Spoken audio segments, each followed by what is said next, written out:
Activity number 5. Number A.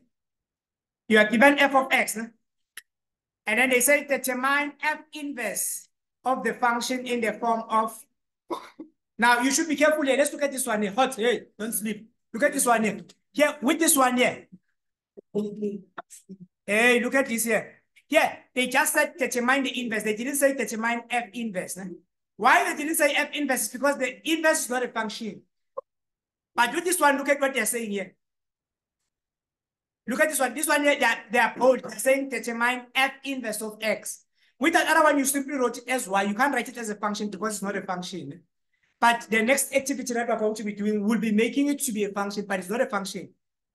So with this one, activity number 5, they say determine f inverse. We're going to have A, which is going to be equaling to x is equaling to 2y plus 4. Okay?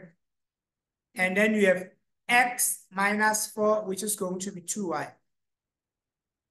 Divide by 2, divide by 2, divide by 2. It says y is going to be equaling to x all over 2 minus 2, like this.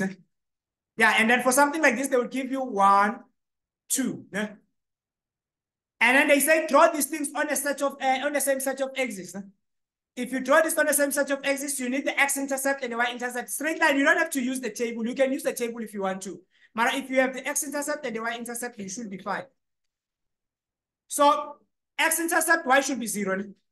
So you're going to have minus 2x, which is going to be 4. We divide by minus 2. We divide by minus 2. It says x is going to be equal to minus 2. You come and tell them with x is equal to minus 2. Here is minus 2. And then y is equal to 4. Again, x-intercept y should be 0. And then your y is going to be 4. How do I know which y is going to be 4? You come and put 0 here. Okay? If you put 0 here, you're going to be left with what? With 4. Okay, sharp. After that, you are going to connect these two dots here.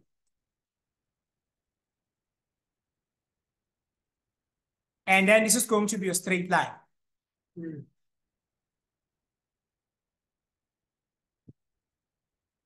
Now, what do you do when you draw the inverse? The inverse, whatever is x becomes y again. Whatever is y is going to become what? X. Okay, let's come here. So we go and say y was 4. It means now x is going to be 4. So you come and shade here now. And then you say x was minus 2. It means which y now is going to be actually minus 2. And then we can use a different color for our inverse.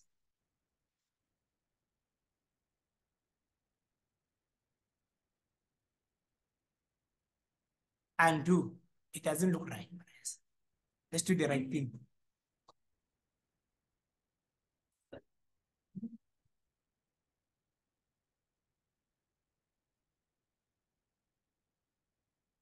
Okay, this is going to be our f inverse. And then this is going to be our f of x. Yeah, this thing here, if it continues, these two things, they're going to cross each other somewhere. And then the last one that they said which you should draw, they said which you should draw this one. This one, which is y is equal to x. Oh.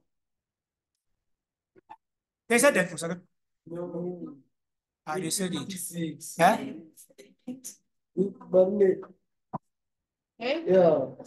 But the point of intersection of both graphs. Oh, the point of intersections of both graphs. Okay. Oh, yeah, we need to indicate this point. So what do you have as our f inverse? Let's look at our f inverse here. Here's your f inverse again. And then we go to our f of x.